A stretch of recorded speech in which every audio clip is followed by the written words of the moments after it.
Welcome to How to Decorate from Ballard Designs, a weekly podcast all about the trials and triumphs of decorating and redecorating your home. I'm Caroline. I'm on the marketing team. And I'm Taryn, and I'm a product designer. I'm Liz. I head up the creative team. We're your hosts. Join the expert team at Ballard Designs for tips, tricks, and tales from interior designers, stylists, and other talents in the design world. Plus, we'll answer your decorating dilemmas at the end of each episode. We love answering your questions, so don't forget to email us at podcast@ballarddesigns.net. Now, on with the show.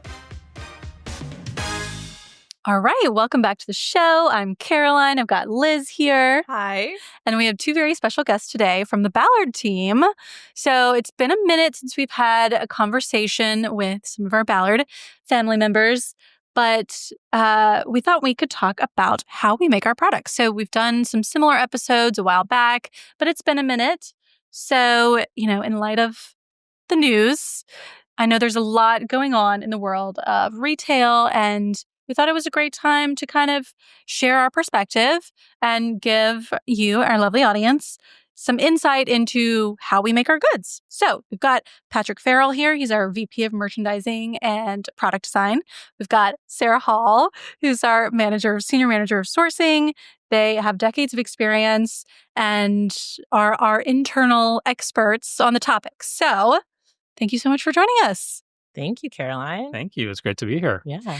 Yes. So, Patrick, your team, you have both the merchandising team and the product design team, so Taryn's team, and y'all really kickstart this whole process. Mm-hmm. How does a product, in the initial idea, where does it come from, and what is sort of the beginning steps to having it turned into something that we sell on the website? Yeah. Well, we start with a lot of input. We get input from everywhere, and we're always looking for influence as well. So some of the inputs can come from our customers, from our retail store team, from our customer service team, from our designers, from our partners in marketing and other parts of the business. And then we're looking for influence. So we go to trade shows, we go to different markets, we go in retail, other competitors. We look at trend reports, we look at paint colors, all kinds of different places to kind of get those inputs. Mm-hmm. And then our merchants take all the inputs and they put them together into product requests. And those product requests go to our design team, who ends up kind of listening to all of the inputs from the product requests and creating unique products for Ballard Designs. Mm-hmm. So someone might say, we don't have a dining table that's this dimension, and we have a need for it. And then your merchant team kind of takes that and runs with it and goes to explore whether we need it. And so how specific are they getting with the product designers? Are they giving them dimensions? Are they giving them finishes? Are they giving them just broad ideas? It really depends on the merchant. So some merchants are very specific. They'll come with a really crystallized idea of what they want. And in turn, they'll provide dimensions. They'll provide finish swatches. Sometimes, photographs of something that's aspirational for us to be influenced by. In other cases, it's very loose. We might be, intrigued by a stripe on a dress and a color from nature, and ask the product design team to put those two things together on a piece of furniture. Mm-hmm. And that's where it becomes a real fun design challenge for the design team to kind of figure out the puzzle pieces. Yeah. So the product designers are literally drawing this, not literally, but, in CAD, and they're designing the whole thing. Yes. Yeah. So our product designers last year designed about 250 unique products for Ballard. Wow. I didn't know that number. That is a lot. That's a lot. I know. And there's 3 of them, by the way. There are 3 of them. They're very busy. I think our listeners have met everybody on the team. So Taryn, Hillary, and Will. Yeah. This year, we're 4 months into the year, and they've designed about 100 products so far. And those are all for future seasons. So we're working anywhere from 6 months to 18 months in the future. So you're working up to 18 months ahead. So right now it's April 2025. You're already working on spring. No, you're working on fall 2026. Yeah. Yeah. And then next month, we're going to kick off spring of 2027. Wow. So that's really how far out we're working. Okay, so how long is the design process? When the merchandising team presents their product requests, how long until it then goes over to Sarah's team? So kind of rough timeline is it usually takes about 6 to 12 weeks for the designers to take the ideas and turn them into a rough drawing that they show the merchants. And then another maybe 4 to 6 weeks of design process back and forth with the merchants to get it into a finished design. And by finished design, we usually provide a 3D CAD drawing. So it's a pretty good representation of what the product is going to look like, and then dimensioned flat drawings. And those get turned over to our sourcing team. And that's when Sarah and her team really take over the process. And they, look at the construction drawings. They look at the materials that our merchants want to use. And they also look at the pricing and timeframe parameters. And then they make some decisions about where we're going to place that, which manufacturer, which country might be right for it. I think, Sarah, that's when you kind of take over the process. Yeah. So we have a conversation with the design team, with the merchant team, and talk about what's really important about the item. So is there a particular substrate or species of wood that we want to use? Is there a specific metal or process? Is there a glaze, a specific kind of glaze? Is it a reactive glaze? What is important about the piece? Do we want our own hardware? Because we do a lot of designing of our own hardware. That's true, yeah. Yeah. So we have specific vendors who are good at that type of process. So we want to figure out what is important about the piece to the merchant and the designer. And then we go about looking at our vendor base to pick who would be the best, or what region would be the best, what country has the specific material that we need. How many vendors would you say we have? Like, is that no, I'm springing this question on you. I don't know that I told you I was going to ask you that. But I'm just curious, like, is it 20? Is it like 100? How many people would you reasonably look at? Yeah, this just seems like a big pool. I would say it's in search. flux. Like, it's always kind of shifting and changing depending on what's going on. So I would say we're typically using maybe 75 vendors. And I know that sounds like a lot, but a lot of things are really specific. So for example, porcelain. Like, if we want something in porcelain, we have one vendor who makes porcelain out of the Philippines. So we would go to that vendor. Some things are a little bit broader. We have several furniture vendors around the world who we go to based on maybe a specific wood species that we want to use, or a specific finish type. So is it a painted finish? Is it a layered finish? Is it a raw wood finish? Anything like that. So it's probably around that. Yeah. And in addition to that, we've got 25 to 40 domestic suppliers that we also work with. And the domestic suppliers do manufacturing in the US, and they also, some of them do importing themselves. So we use a lot of the resources that we have kind of globally available to us to, source these unique products. And then all of our suppliers have their own design teams. So typically they'll take our designs and they'll redesign them based on their technical capabilities and the machinery that they use for production and the materials that they have on hand. So that process is a lot of back and forth between Sarah's team and my team. Yeah, they're also great too about seeing winners that we have. So we've had a couple of collections recently that have been winners and performing really well, like our new berry collection, for example. So in that instance, when a vendor sees that something's a winner, they're actually coming to us and saying, hey, we actually think that here are some line extensions that you'd be really excited about as well. So we can utilize their design team as well for those types of things. Yeah. And that's another source that we listen to, because they're also working with a lot of different retailers around the world. So they may see a trend from one of their customers in Europe and bring it to us and say, hey, this customer in Europe's having success with this type of item or this color or this finish. Would you guys be interested? Or even a new capability that they've developed within their factory that they think they can put on an item that we already run. So maybe they've just started using a new stone in their factory. They try to put that on an item, or a new finishing technique that they think would work really well with something we're already doing. So they're really partners with everything that you were creating. For sure. And I would say that's usually how we refer to them. We would call them our partners, because they really are our partners. They work very hard alongside of us to make sure that our product is as successful as we want it to be internally. Yeah. Okay. So how long is the sourcing process? Like, because it's not just finding the vendor, then you do sampling. So Can you kind of walk us through start to finish? Yeah. So start to finish, we'll get a project. And once we have the initial conversation about where we want to place that item, and sometimes we actually place it multiple places because we want to get a feel for pricing and who might be better suited for that item. So sometimes we're working with multiple vendors at one time on one item. We go through the art stage, which is what Patrick was describing. So we generally provide art based on what we want the item to look like. So aesthetic art for the most part. And so then we really rely on our partners to take that art and make it functional. Like they engineer it. They engineer it, Yeah. exactly. So they tell us, we know you wanted this dimension, but really it needs to be this, or to make it more production friendly, which would also impact costs, we suggest you do X, Y, or Z. So we lean in there, and then we bring that art from the vendor back internally and have our design team and our merchants review that as well. We want to make sure that everything still meets their specification, even if it's coming from the vendor.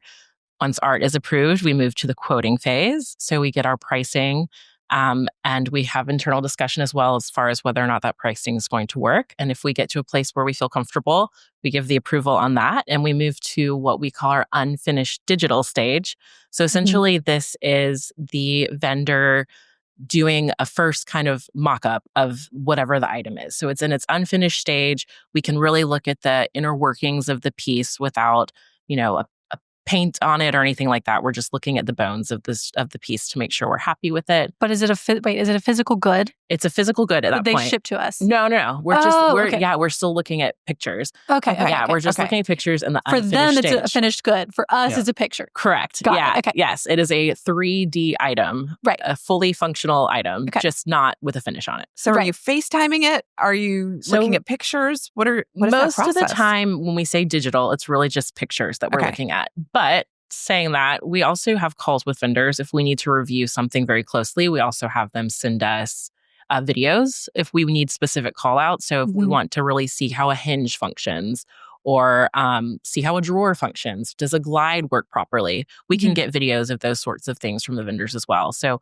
our eyes aren't always there. So we work with what we can to get alternate eyes on our items. Well, because they might be making multiple of these, and they can't necessarily ship a dresser quickly or economically enough to where it makes sense. Yeah, it is expensive to ship a piece of furniture right. It's not like wherever a top in the world. Yeah. That you can put on an airplane. Yeah, exactly. And we rely on the vendors to be our eyes and ears where we can't be there. And, a recent example, Sarah and I were traveling to Asia together, and we had designed a cabinet that had these fold back doors. So they fully fold around the item. The vendor made the sample the way we designed it. It had a lot of hinges. Many hinges. A lot of hinges. 24 hinges. Many a hinge. Yeah. And the vendor made a counter sample that had hidden hinges. So the primary hinges still were exposed, but the interior hinges that kind of make the mechanism that fold the doors back were hidden. And it was a really good aesthetic call that they made on our behalf. And they showed us both and said, which did you like better? And hands down, all 6 people on our trip said, oh, the hidden hinge is much better. But we wouldn't have gone there had the vendor not been our eyes and ears and made that suggestion for us. Yeah, exactly. So once we get through the unfinished part, we then see finished digital. So that's where we take whatever finish we've chosen for that item, whether it's a painted finish or a layered finish, or, maybe it's a garden stool with a glaze, anything like that. We then look at the item in its finished glory. And from there, based on, once again, images and digitals, we either ask for changes or we give it our approval. And from there, it then does get shipped to us for review, or alternatively, we will see it on a trip if we plan to travel. So we also do our own package testing. So that is a big part of what we do as well, is we make sure the vendors are packaging our items super safely, and then we do internal drop tests once the sample arrives here before we even review it. We have to make sure that it's going to get where it's going safely. Yeah, okay. We're going to have to revisit the drop test because that I feel like is going to have to be a whole, because it is really interesting. So I don't want to get there just yet. I did actually want to go back real quick. You were talking about pricing. Could y'all talk a little bit about, like you were saying, before the digitals, you get to the digitals, you discuss price internally. So like what is that like? Is it, we think that this is a fair price for this item, and so it can't go over that? Like, where does that sort of knowledge and conversation happen? So a lot of this is the merchant's work, and the merchants are thinking about the customer. So, what is the customer looking for? What are the price constraints the customer might have based on other items that we have in our product mix? They look competitively. What are our competitors doing? Are there areas where we need to be more competitive and have like an opening price point? Or are there areas where we have a little bit more elasticity, so to speak, where we could stretch into a different price point that we haven't had before? So the merchants are really thinking about the business aspects of the product in addition to the aesthetics and the functionality. And that's where the pricing conversation starts. And then as part of our handoff process to the sourcing team, we have a conversation with sourcing about what the cost parameters are around the item to make sure that it's going to come in with a good value where we feel like we can charge a fair price to the customer. Like if a merchant wanted a really specific finish and you got through designing it and then you were like, this chair is going to cost $10,000. You're like, okay, well, we can't do that because no one's going to buy that item. So I always find that part interesting because the merchants are so specific in I think, like sort of bracket, I guess. I don't know or threshold, I suppose. And they know so much about how much their item that they're focused on should and can cost. And I always just think that's really interesting. Yeah. Well, and we partner with them closely to find an alternative. If something does come in, it's going to cost $10,000. Obviously, that's not viable. So we partner really closely with them and say, well, I know you wanted this finish, but if we change this step in this process of finishing, maybe it's less layers or maybe it's not a lacquered finish or something like that. We can look at different options to reduce the price. Our goal in reducing the price is to never reduce the quality of the item. So we want to look at the item and see how we can cost engineer it without impacting the quality for our customer. Yeah. So there's a lot of conversations like that. Sometimes merchants are sticklers though, because they feel something is really important for the aesthetic. And then once again, it's our job to go to bat for them compromise and figure that out. Yeah. Are there things that go through that you're just like, okay, there's no way we can actually ever produce this item. We love it, but we just can't do it? I would say it's really slim. I think that our team has a good idea of what is possible and what is not possible at this point. But I mean, sometimes there are things where you just don't know until you get into it and you realize that there's a lot more involved in the manufacturing process than what you thought. So a lot of it is more just, okay, I know you wanted the moon, but let's rein it in a little bit and maybe we just get the stars and not the moon. So there's a lot of conversations like that happens. But we have a great team who really works together to figure that out. We partner together to figure out what's best for the item and for the customer. Yeah. And we don't want a lot of waste in the process too. And the waste can come from a lot of different areas. And you think about maybe the most expensive part of waste would be shipping a sample over to the US. It costs labor on the manufacturer side. It costs a lot of time and a lot of money to get it here. So one of the things that I asked as part of my recent onboarding process is, what is our acceptance rate? And we have a very high acceptance rate from design to finished product. It's in the 90s, like 90+% of our product gets all the way through the process into the final catalog, the final website, the final retail sales floor. And that's pretty impressive. Huh. I didn't know that. Well, I wouldn't know what it would be at other places. So it's not 90% always, sounds good. Yeah, it's not always that high. And I will say too, that's actually one of the things that Ballard as a company in our manufacturing process is known for.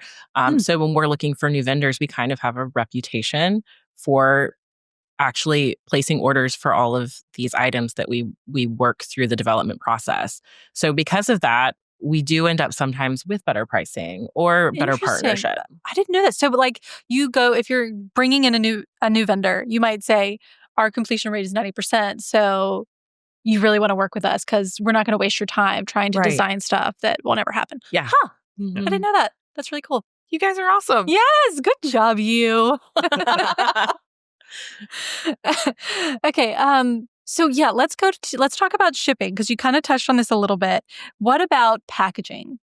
So I think so many people have probably gotten a thing from anywhere they're shopping from, and it's, gobs of packaging. Yes, gobs of packaging. And talk us through you it. feel like, okay, this is a lot, but yeah, talk us through that. So we're constantly working with our vendors to make our packaging more sustainable. That's been a recent push. So we're doing more honeycomb packaging. We're going to vendors who have that capability.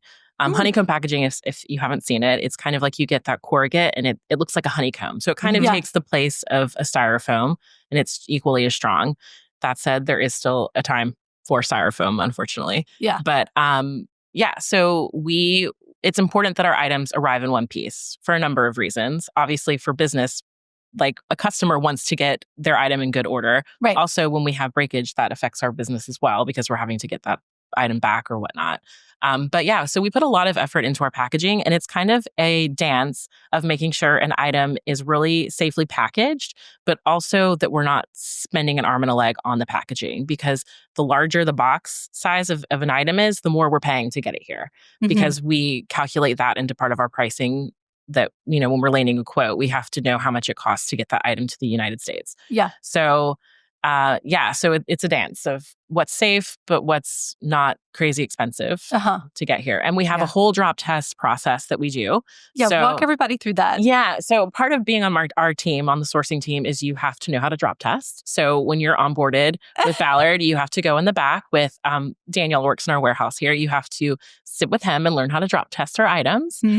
So it's dropping on different corners, dropping on leading edges of the packaging, all of that.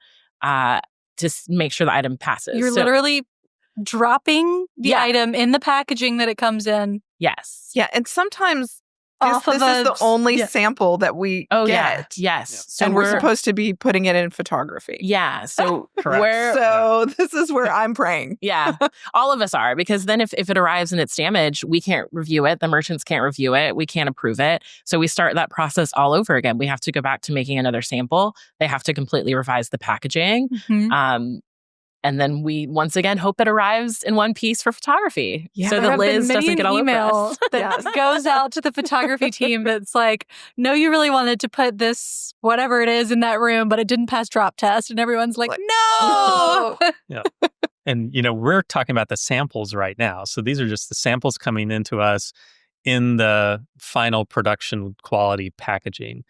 But you think about final production, so that product has to travel all the way to the final customer through many, many different stops in order to get there in one piece. Right. And it starts, at the manufacturer, goes from the manufacturer to the port, where it gets unloaded from a truck and put onto a shipping container. And then it travels across the ocean for 6,000 miles on a shipping container, gets unloaded at the next port, travels on a truck to our warehouse, gets unloaded in the warehouse, gets back on a truck. Gets back, pulled from the warehouse, back on a truck to the final customer. So it goes through a lot of stages and steps where it could easily get damaged. And are we perfect? No. Occasionally we will have damage because we're relying on freight companies and other, third parties to kind of handle the product on our behalf. Right. But we do everything up front to make sure that the product is well packaged so it can take that whole journey and arrive to the customers in a really good, position. Yeah. Where did the drop test process, is that something that everyone does? Like every furniture maker? Well, I think a lot of companies do have transportation testing. They do something. Yeah. Do they do it as rigorous as we do? I don't know. I don't know. But yeah, we have pretty intense process. And a lot of people actually rely on third parties to do their drop testing as well, or their transportation testing. So they'll have a third party company come in and perform it. But we do that all in-house. So we actually bring it here, and literally our team members drop test it. Off of the dock. Off of the dock. Yeah. Yeah.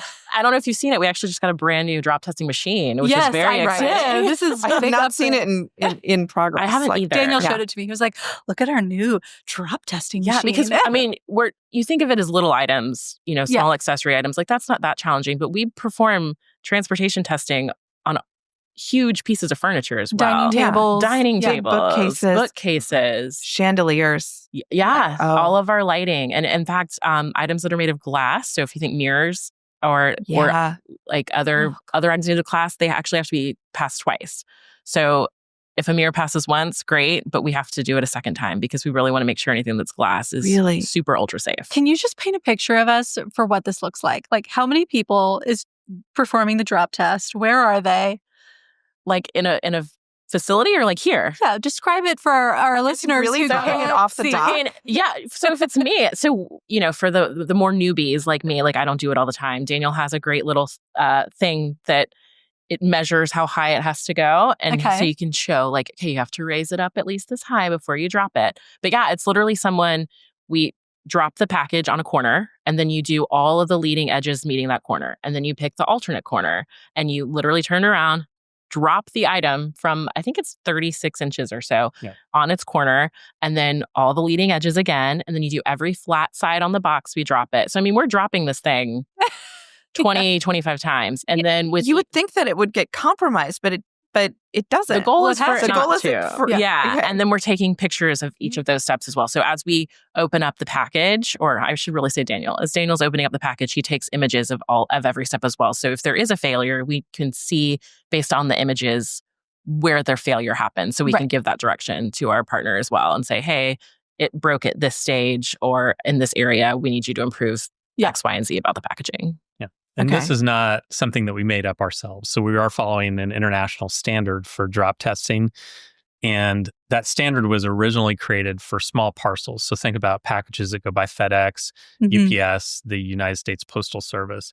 They created the standard for small parcels. But we have enhanced that standard to fit furniture because furniture doesn't go by the small parcel carriers. It goes by truck. And the trucks are sometimes more aggressive in the handling. So we are more aggressive in our standards to make sure it passes that handling test. I just find the whole visual of this, I've never actually seen it, but imagining it so funny and we need to sign up for it next time. We need like a live cam, a webcam of our drop testing. Yeah. It's pretty intense when it's a large piece of furniture. I mean, because it's like 3 guys knocking it around. And they're heavy. Some of them are heavy. Yeah. Well, and if you've ever received something that has been broken, like I'm now thinking like, wow, that somebody really must have done a number on it for it to arrive broken. They just like threw it out of the truck. Yeah. On your doorstep. On my door. Yeah. Once you've approved the sample, then it comes back here. Then what happens? Well, then it also takes a village to review the samples. So after Daniel's done his drop testing and unpackages the sample, we fully assemble it. And the merchants, the product design team, the sourcing team, and our compliance team all review the product together. And our compliance team is there to really review safety and quality standards and make sure that it's meeting all the specifications and the US-based safety standards for the product. So we have another village here that's really reviewing every aspect of the product and making sure that the doors of the furniture are functioning right, the drawers are even, the furniture levelers are in place, the finish looks good, the hardware fits. I'm sure it matches the dimensions we specified. Like you just want to make sure it is what we asked for. So then I know it goes to photography, right? Right. This is where we know what happens there. This is our end of it. Yeah. We were talking about price a little bit, and I wanted to talk about the pricing with the vendor. Because there's a term that I know we use a lot internally that I had never heard before coming to Ballard, but MOQ. And I find MOQs to be so interesting. Can you tell everybody what an MOQ is and like why is this a thing that matters? So an MOQ is a minimum order quantity. So part of approving our quote is also approving that we are okay with the minimum order quantity specified by a vendor. So usually that quantity is based on the effort that it takes to set up a line and produce that item. So while we can negotiate down fairly low, it's really hard to order a super tiny quantity of something because it's just impossible for a production line to run smoothly if they're trying to make 5 of something. I mean, it's just not worth anybody's time. So we're negotiating that, but it's really based on the turn of our product. And we have goals as far as how often we want our product to turn. Yeah, and by turn, she means how frequently we turn over our inventory. Okay. So we want to buy in small batches so that we can sell the product really as the customer's ready for it. We don't want to stock a warehouse with 2,000 pieces if we're only going to sell 200 in a season. Mm-hmm. So we're really negotiating to buy a small quantity in a small batch so that we can sell that quickly and then buy the next small quantity in a small batch. It also helps us make sure that, well, we can order things and kind of test them if maybe it's something new for us and we're not sure if it's going to take off. So it helps us kind of test new product out. But we've had some instances lately where our expectations have kind of been blown out of the water. So in the reverse of that, if we have an item that's really performing well for us, we can go back and renegotiate that price and say, hey, I know we negotiated based on 50 or 100 pieces, but this item is really resonating with our customer. Can we talk about increasing that minimum order quantity, making the production line more efficient for you, and then maybe reducing the price as well? Yeah. What's a product that has just kind of hit it out of the park lately? The Orleans hook has hit it out of the park. Really? Actually, yeah. Oh, cool. That one has Wait, is done that really the one well. that's like, it's floral and it like turns? And brass, with the Yeah. hooks. It's That a one's beautiful flower design, and I think it's got 6 articulating hooks that turn, and it's absolutely beautiful. And it was super popular out of the gate, so popular that we're now expanding it into a smaller size hook and some other wall decor items. Our bunny finial is another one that's actually really taken off as well. The bunny finial Really? is doing great. So that was one we actually went back on and said, hey, this is doing really well for us. Can we renegotiate price with you? Yeah. But there's sometimes where their minimum order quantity that they want us to buy is too high. And so we wouldn't. Does that ever happen? Or Well, I mean, sometimes it happens, but that's also kind of the sourcing team's job in setting up a new vendor. right. We make sure that our vendors know our expectations as far as minimum order quantity really up front, because sometimes you'll go into a facility and they need to be efficient. They need 1,000 of something. Mhm. And unfortunately, that's just not how we operate. So we just know that wouldn't be a good fit for us. Right. Like we have to work with people who have a size and scale appropriate to the amount we want to create. Right. Yeah. Exactly. Yeah. Not every vendor is going to be a match for every company. Yeah. Yeah, and keep in mind, everything that we make, everything that we sell is a handicraft type of product. So this isn't like a factory where raw materials go on one side and a finished product comes out the other side. This is really like a handcrafted production line. Mhm. And the product is touched many different times throughout its manufacturing cycle. So the raw materials are quality inspected. Sometimes they have to be finished by hand. Then it goes into a whole process of different people touching the product at different stages of its journey. And that's another reason where we're not buying, this high commodity product. We're buying a heirloom quality product that is really lovingly touched by hand, and is as part of its creation. Mm-hmm. Yeah. Could y'all give us some examples of that? I think so many people like you, if you've never been to one of these spaces, it's hard to imagine what it's like. And you just think, oh, okay, vendor, manufacturer, whatever. You picture, like a machine and, little doodads coming out. And like, that's not really what there are no Oompa Loompas in our process. It's not like a cartoon. Yeah, it's not like the machine going whoompa, whoompa. Yeah. No, it's not like that at all. A lot to speak to what Patrick was saying. A lot of it is handicraft. I mean, really, you have a lot of hands touching your products. So, I mean, one of the ones that's so impressive to me are hand-knotted rugs. When we say hand-knotted rugs, it is each knot is done by hand. Yeah. I mean, and also, you have specific workers who do the entire rug. So whoever starts working on the rug, their hands are the only hands that touch that one rug, because they have a process between, their partner working on the rug, and they have to complete it the exact same way. So, I mean, that is truly by hand. Yeah. Yeah. And even the materials for that, the yarn is hand twisted and hand dyed, which gives it that beautiful tonal or mottled effect. So even before it's turned into the rug, it's still like a complete handicraft. Yeah. And they're hand washed too. I mean, they go through a washing process, depending on the finish that you want on the rugs. I mean, they're literally out there hand washing that. So, I mean, a hand knotted rug is one that is truly handmade. Yeah. And that's not something you could get anywhere.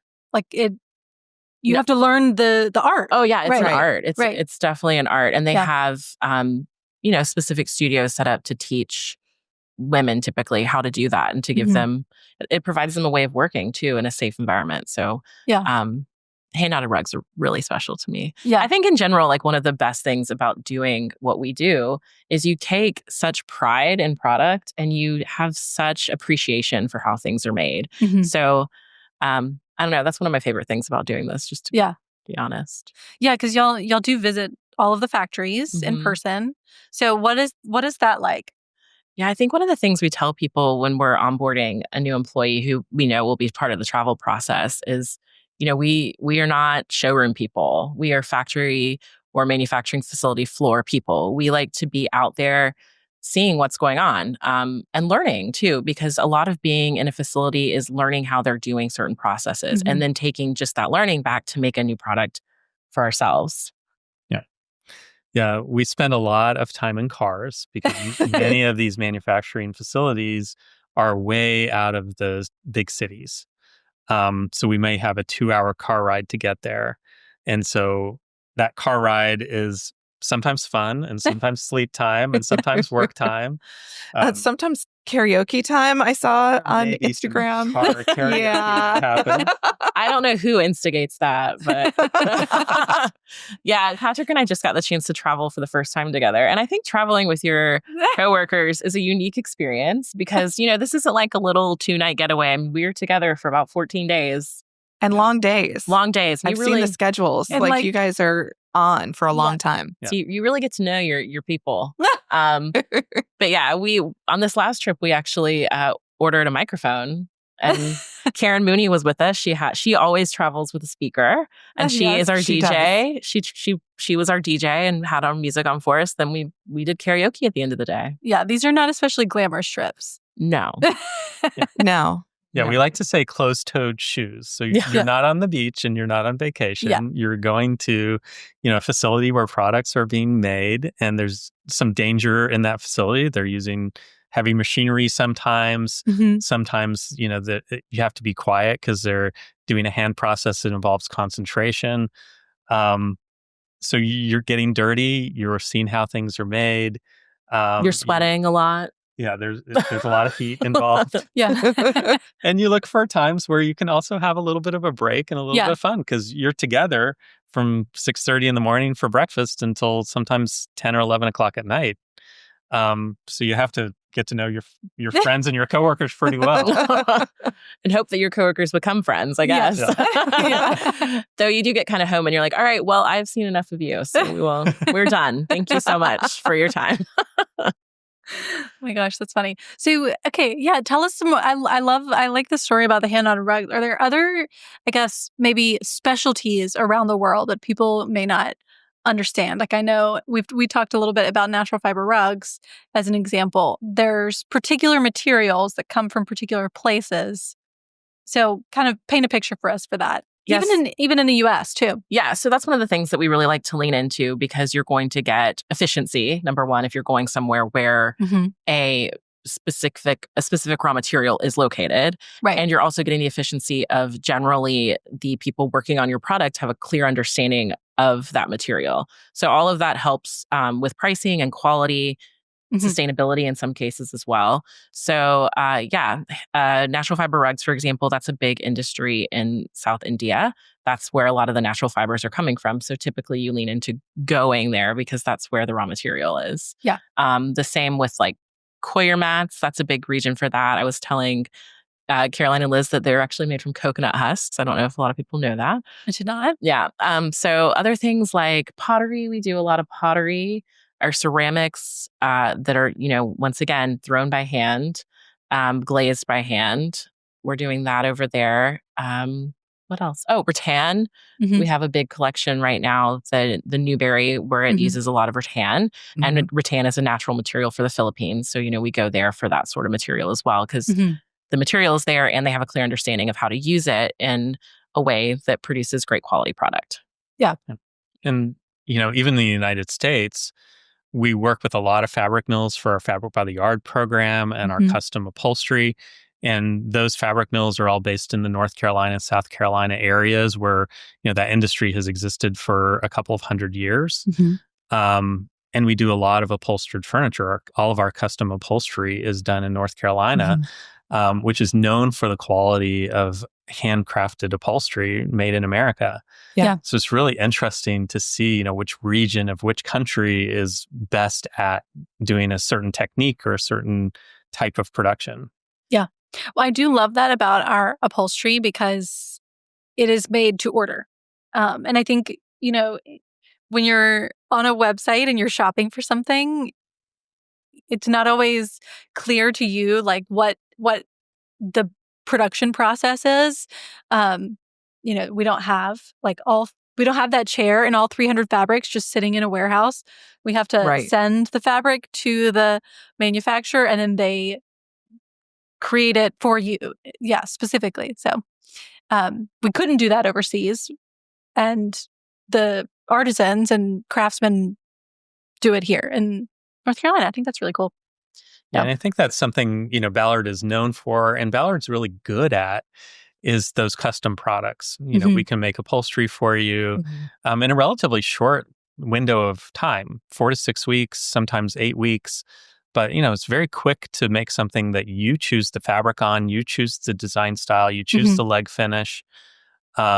And similarly, we make custom pillows and custom drapery panels and all sorts of other types of items specifically made to our customers' requirements. Yeah. And I think that's super exciting and something that maybe our competitors don't do as well as we do. Yeah. And I think that that's because of our partnerships that we've built over the years with each of these manufacturers and their teams.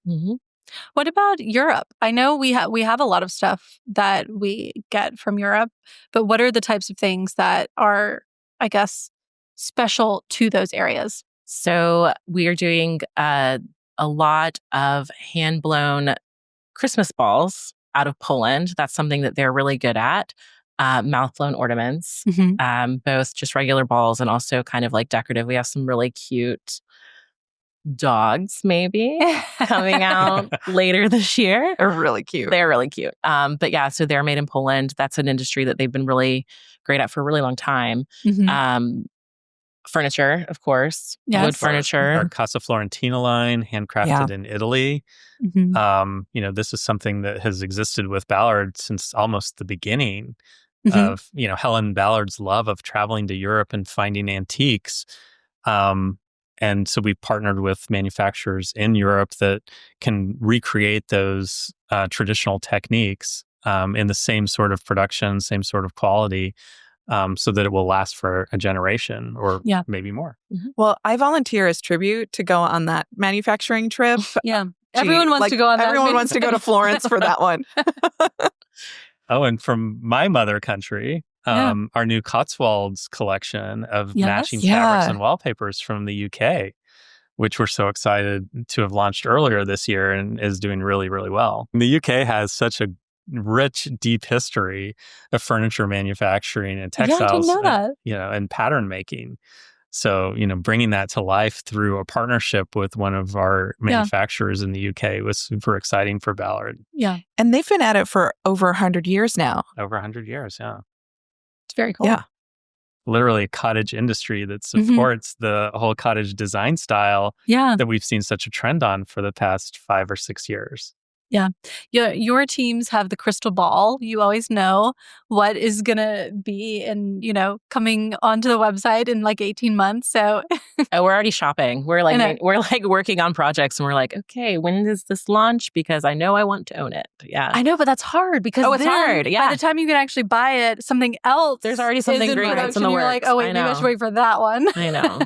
Patrick, you were talking about getting the product. It goes into a truck, it goes to the port, it gets on a boat, it gets on another truck, gets on another truck. What about is there anything, around logistics of a product that you think people need to know? I know that there was a lot that happened during COVID that sort of upended the supply chain, but how is that looking now? Like, have things changed? Is it better? Is it worse? What's going on? I think we face challenges all the time.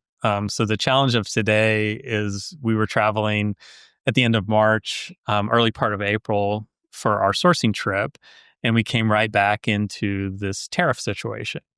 And, for our listeners that maybe don't understand what a tariff is essentially a tax on a product that comes into the United States.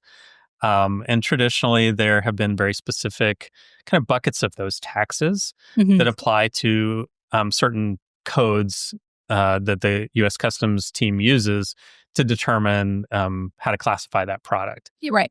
And so normally we're used to tariffs on specific codes, but now we're looking at tariffs on everything.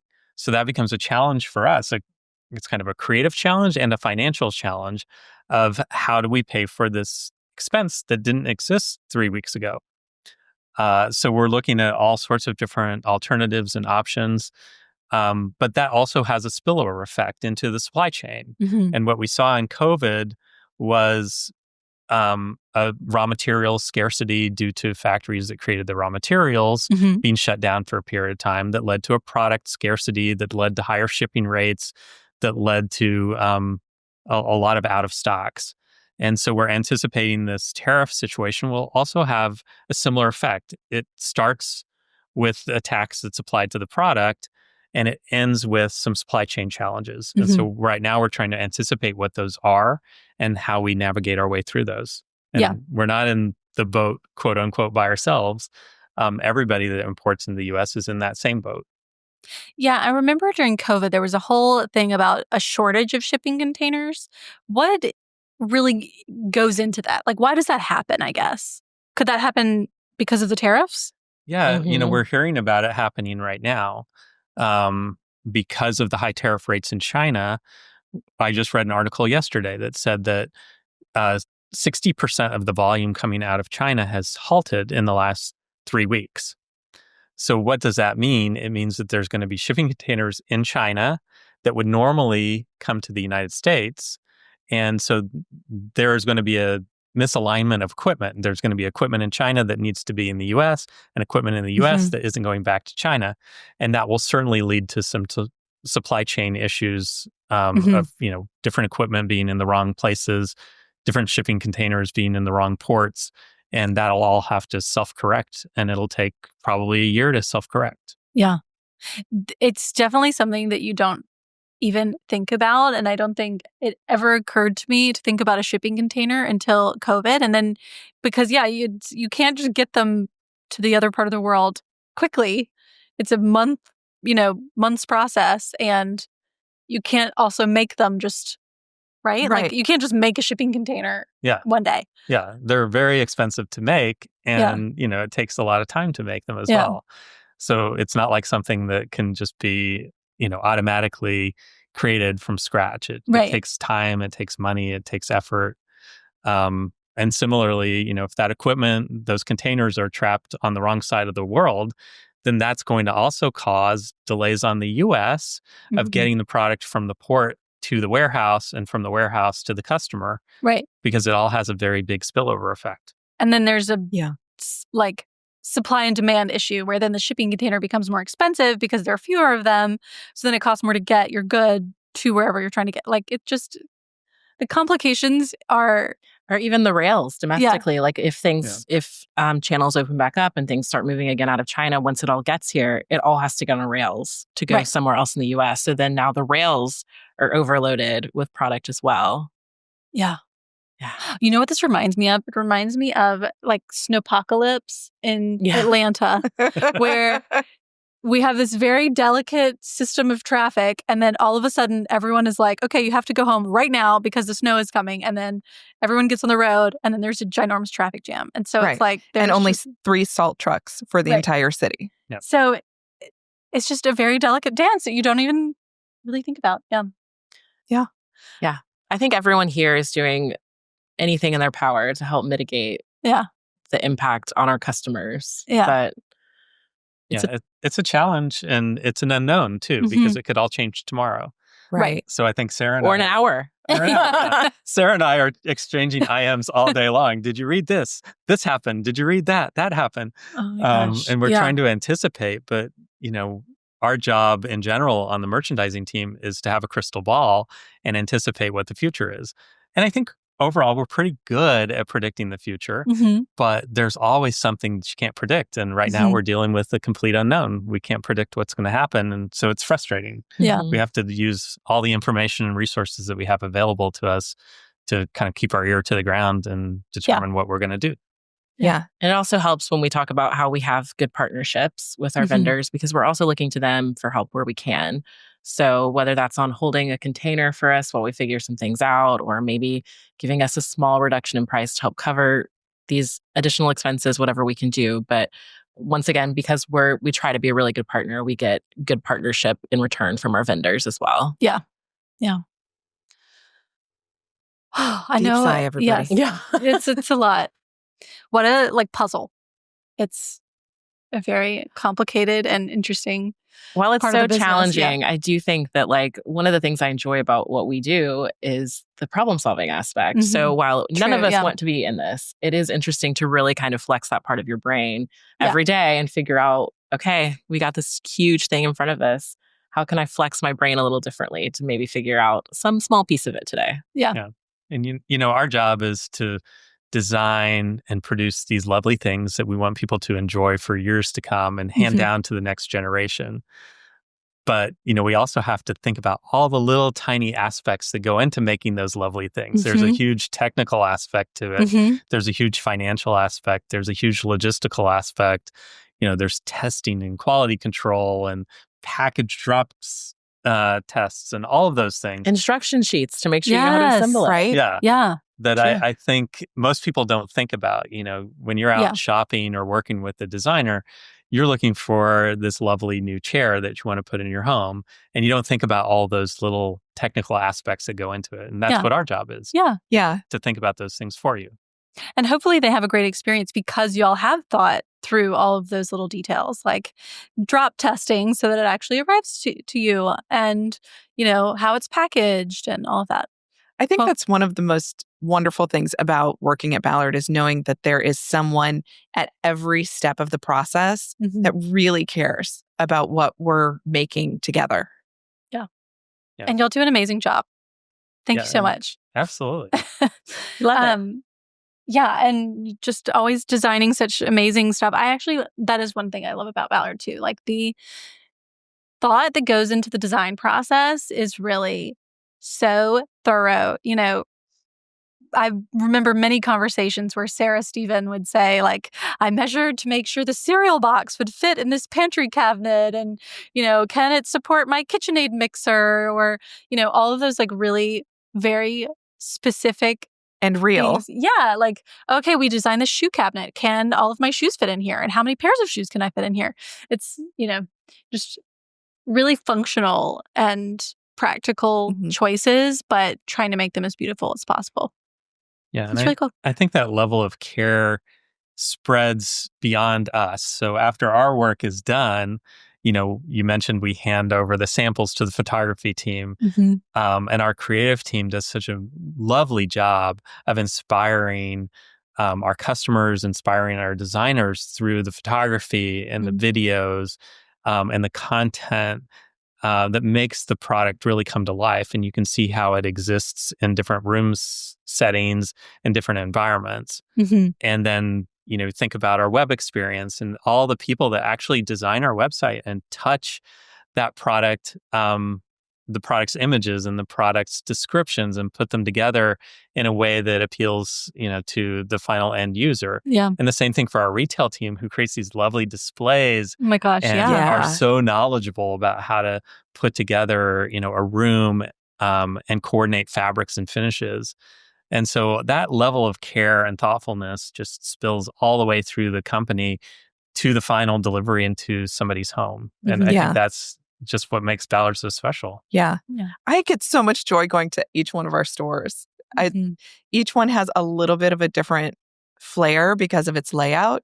But it makes me so happy about what we do. And everyone in the store is really happy and excited to be there, and gets, excited about the new floor set and all the fabrics and all that.